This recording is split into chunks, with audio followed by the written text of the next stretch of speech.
G'day, I'm Jim Butrecker. I've been asked to show how I propagate the philodendrons and caladiums, so I've got some demonstrations I'll show you. And we're at Slacks Creek here, south side of Brisbane, subtropical climate. And we'll start off with the caladiums because I originally had a lot of caladiums which I produced from seed.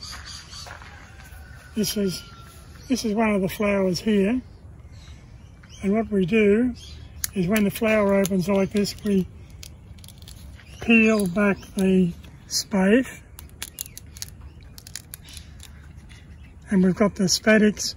The female part of the flower is down the bottom, the male part at the top.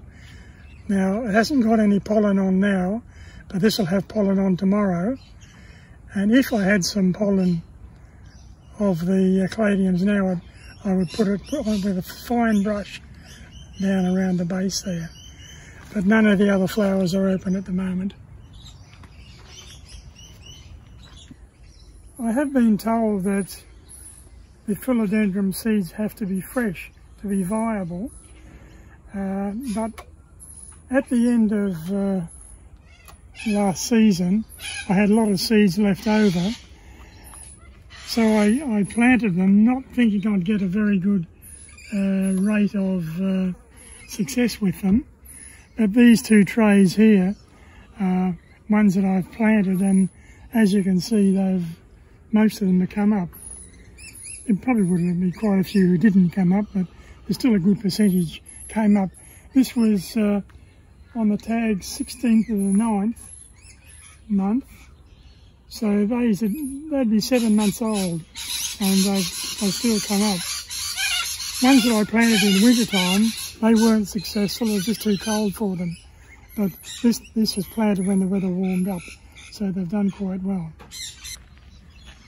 I found one flower here that's got pollen on, so I'll show you the procedure. There's all the pollen on there, and I get the brush and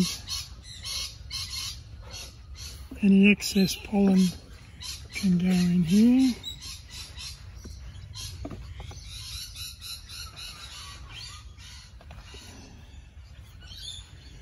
So there's a brush laden with pollen now. Now I've got to find a flower that's ready to be pollinated, one that's just come out last night. Okay, I found a flower that has opened up during the night, so I'm going to put the pollen on it. First I have to take the covering off, the spray, to get to the female part of the flower. So I'll discard that. I get the brush with the pollen on and put all the pollen around the female part of the flower, which is at the base. Now, then I will put the cut off plastic bottle over the top of it. So tomorrow I'll be looking around for pollen, and I'll know the ones with the plastic bottle on them should have pollen on tomorrow morning. This Philodendron Martianum here, you'll notice, is burnt. This gets full sun here, and it's just been the hot afternoon sun has burnt it to a certain extent. But it's still got quite a few flowers producing seed, ones that have already been pollinated. If the pollination doesn't work, you'll find that they'll just go brown and drop off. This one here, obviously, that has died. The pollination hasn't worked on that one, so that can be discarded. But there's about 6 or 7 there that are producing seed on that one plant. So I found another flower here which is out, so I'll get the pollen that's on here, put it down inside there, These brushes are about 1 inch wide. It's a 25mm wide is a good size. If you're doing the caladiums, they are much smaller, so you only need a very tiny brush. See, that there's got the pollen on. I take the plastic bottle off there and collect the pollen off this one. The bottles just make it easier to find the pollen in the mornings. Often it's hard to find amongst the foliage. So I found another one here with the pollen on. So I take that off, get the pollen off there.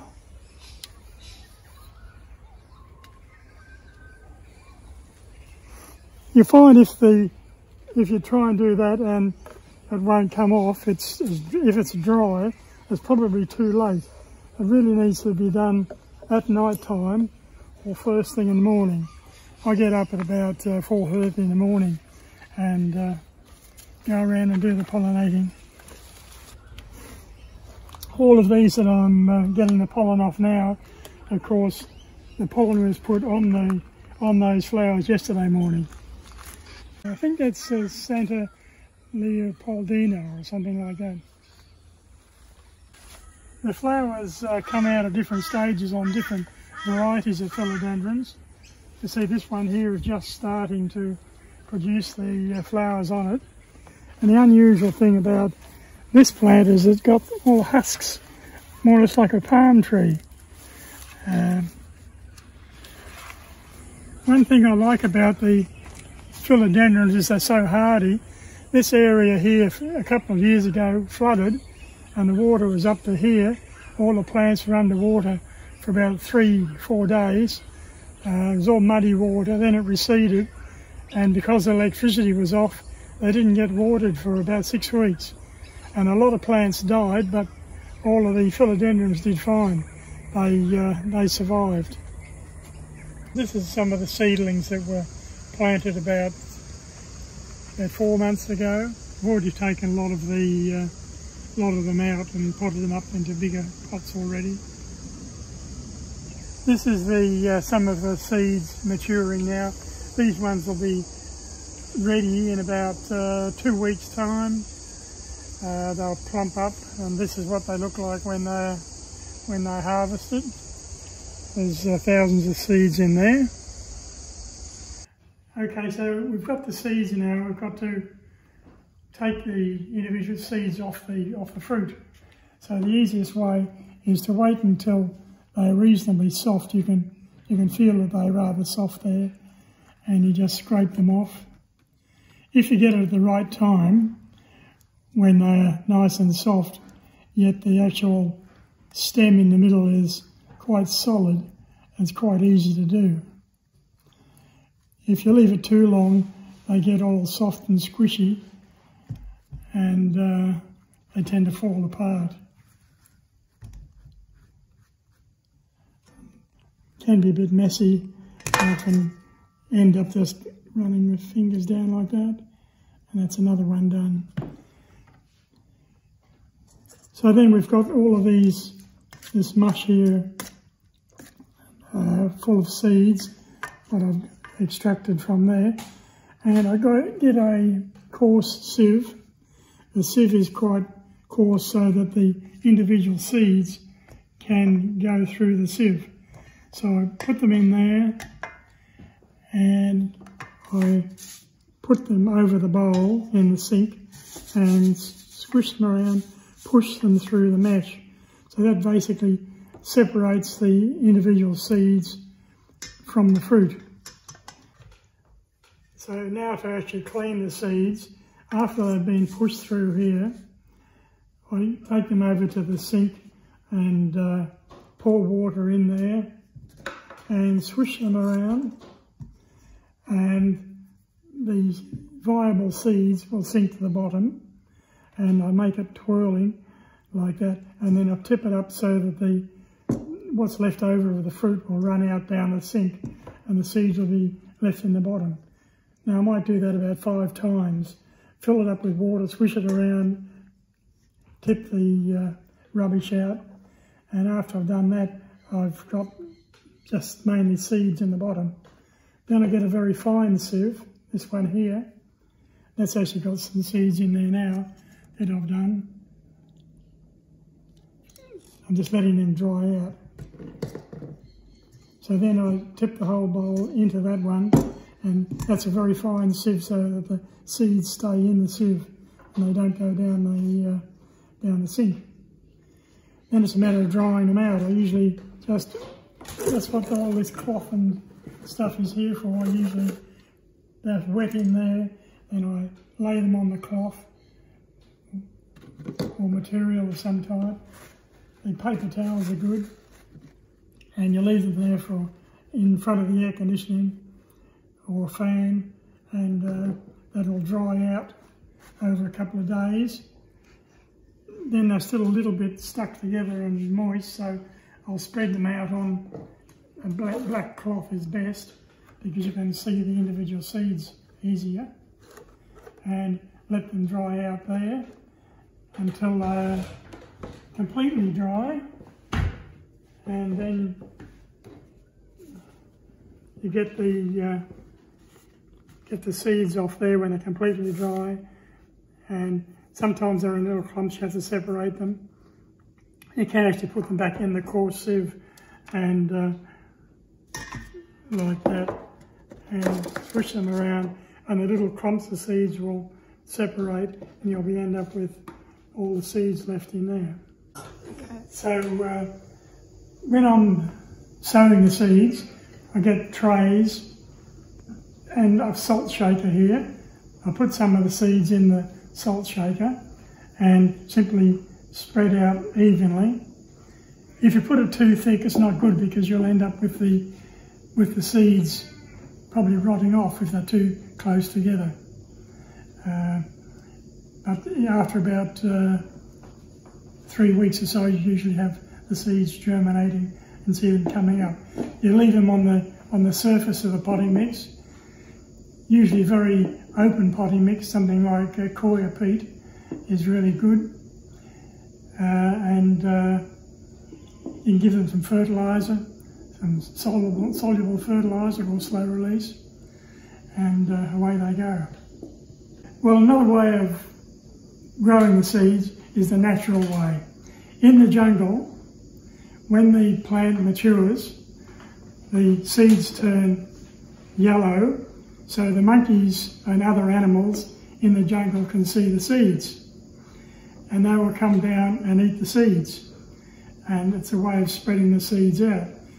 Now, also in the seeds, the fruit has a laxative in there, so the monkeys and other animals tend to get the runs, so be careful if you're walking under trees where there's monkeys in there. Keep out of the way of them.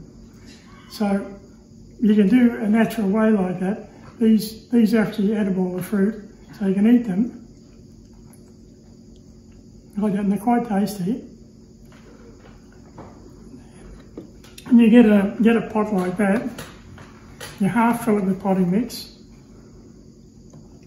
And when you want to go to the toilet, you race outside and sit on there, and you've got the seeds in the pot, and they will germinate in about 3 weeks' time, and you don't need to fertilise them.